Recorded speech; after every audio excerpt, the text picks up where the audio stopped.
첫 번째 시작, 우연의 일치.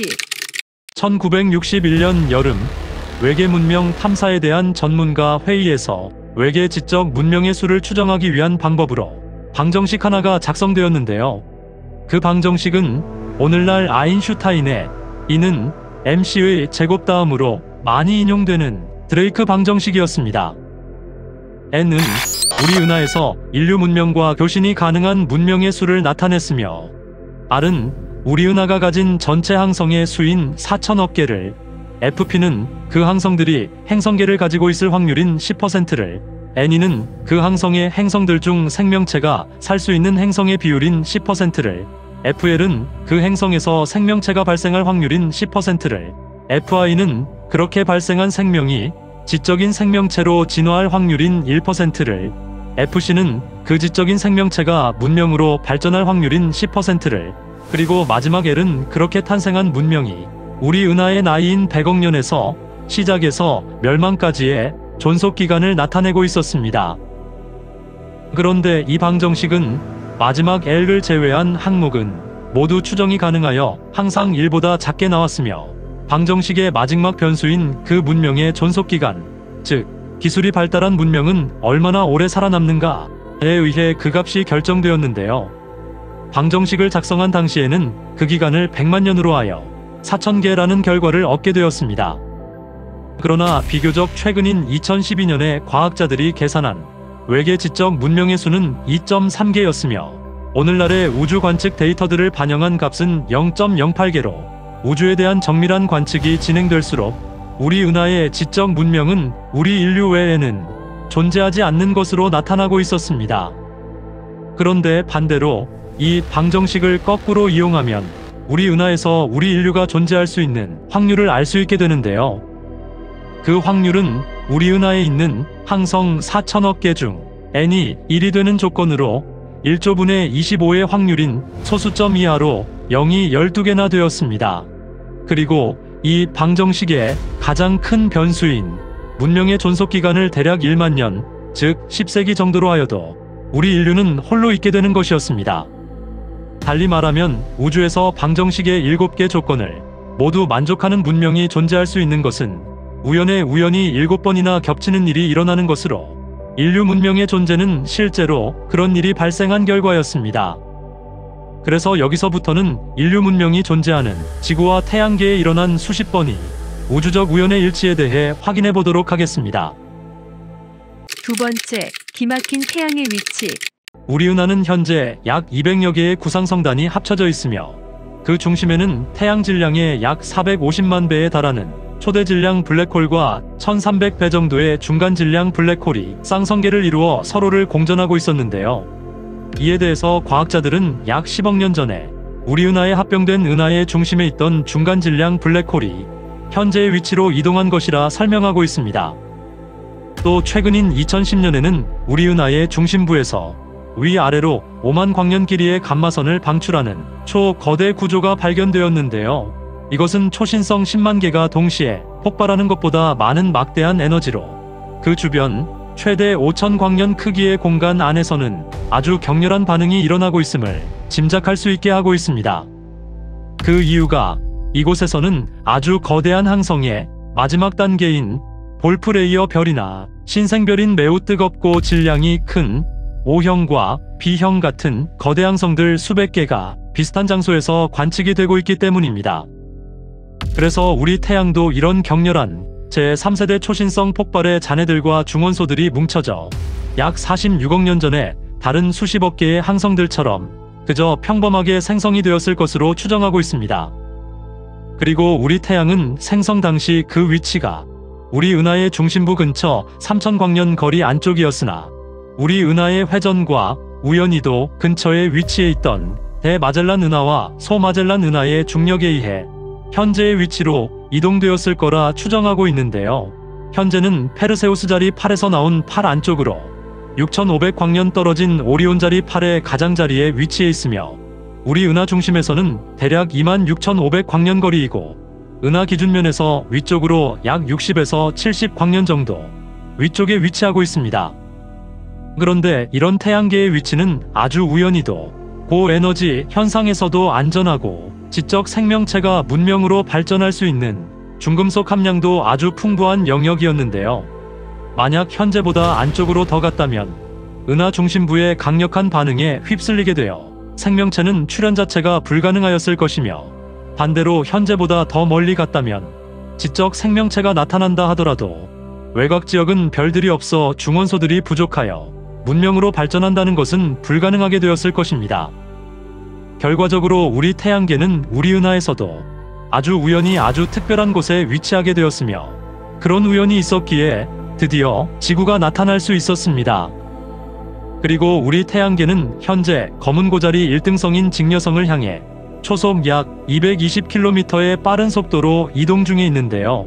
거기에 2억 2600만 년에 걸쳐 한 번 공전할 때마다 2에서 3회 정도 주기적으로 시계 방향으로 은하 평면을 상하로 이동을 하고 있습니다. 그런데 이런 우리 태양계의 움직임은 은하의 중심에서 끊임없이 날아오는 무시무시한 초고에너지 입자들로부터 우연히도 태양계 내 행성들을 보호하고 있었으며, 또한 태양계의 빠른 공전 속도는 우연히도 아주 적당하여 지금보다 더 느려지면 지구는 태양에 가깝게 붙어버리거나 반대로 지금보다 빨라지게 되면 튕겨나갈 수도 있기 때문입니다. 결국 이런 우연들이 겹쳐진 결과로 지구가 나타나게 된 것이었습니다. 세 번째, 딥임팩트, 행성 테이아. 지금으로부터 약 45억 년 전 우리 태양계 안에 흩어져 있던 초신성의 잔해들은 원반 형태로 뭉쳐져 작은 천체가 되었으며, 그 천체들은 원시 태양의 중력에 잡혀 행성계를 이루게 되었는데요. 그 중에서 가장 큰 덩어리가 목성이 되었습니다.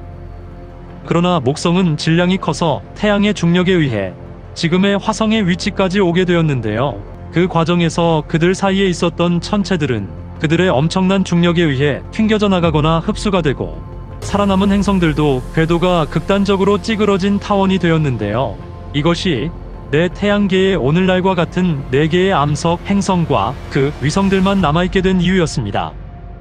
그렇게 시간이 1억 년 정도 지나자 내 행성을 돌던 화성 크기의 거대한 행성 테이아가 초속 15km로 지구와 충돌하게 되었는데요. 이로 인해 지구는 자전축이 30도 이상 기울어지고 그 에너지로 인해 회전 속도가 빨라지게 되었으며, 그렇게 빨라진 지구의 회전은 지구에 붙어있던 달을 지금의 위치로 점점 멀어지게 하였습니다. 또한 이 우연하고도 거대한 충돌은 지구의 내부에 엄청난 열과 에너지를 공급하여 철과 니켈이 액체 상태가 되어 외핵에 모이게 하였는데요. 액체가 된 외핵은 빨라진 지구의 회전에 의해 흐름이 발생하게 되어 자기장이 발생하게 되는데, 지구의 표면보다 50배나 강력한 자기장이었습니다. 이것으로 지구는 비슷한 행성들과 비교했을 때에도 아주 우연히 특이하게 우주적으로도 그 크기에 비해 아주 강한 자기장을 가지게 되었는데요. 이렇게 생성된 자기장은 중력과 함께 대략 30억 년 전부터 지구의 대기를 잡아주고 방사선 같은 고에너지 우주선을 막아주어 생명체에게 진화할 수 있는 시간을 주는 결정적인 역할을 하게 되었습니다. 그리고 또 테이아와 지구의 거대한 충돌은 엄청난 양의 잔해들을 우주로 방출하게 되었는데요.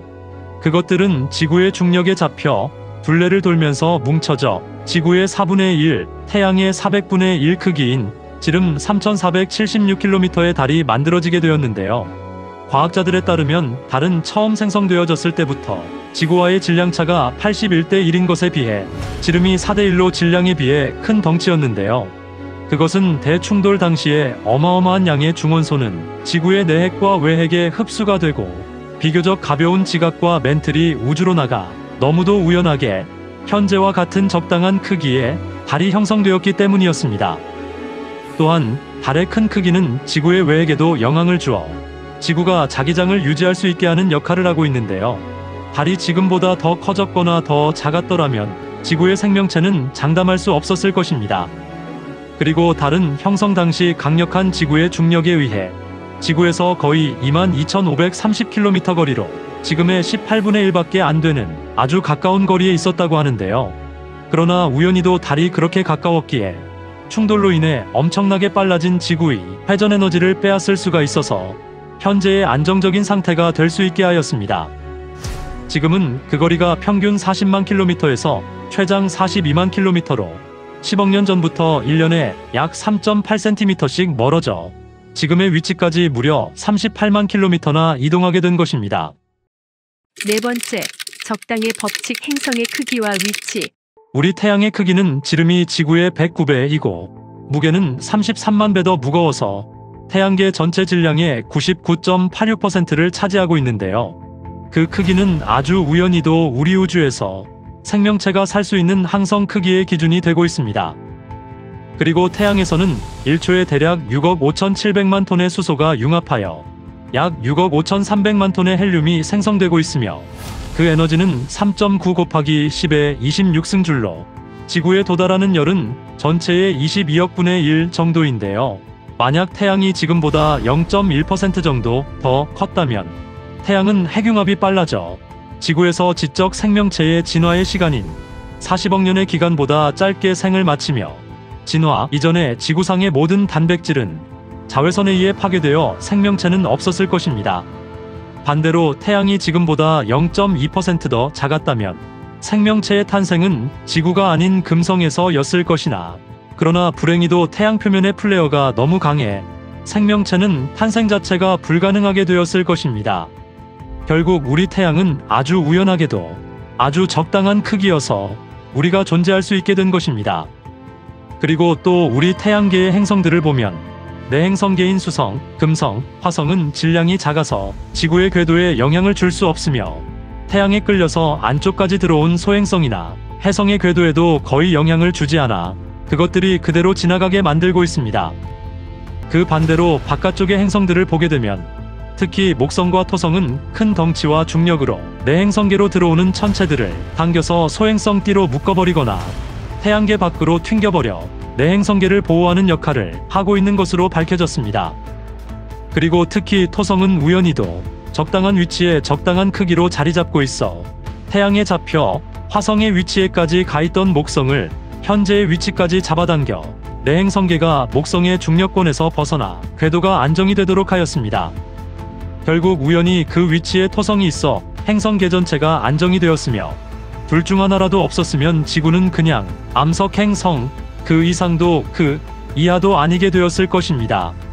결국은 이런 극악의 확률 같은 우연이 수십 번 연속적으로 일어나야지만 지적 생명체 그리고 진화와 문명 같은 이야기가 만들어지게 되는 것이었습니다. 그리고 우리가 태어날 확률도 난자 360개 곱하기 정자 1조 4천억 개 분의 1로 우주에서 우리가 태어날 환경이 만들어지는 확률과 비슷하여 우리가 우주라 해도 틀린 말은 아닌 것입니다.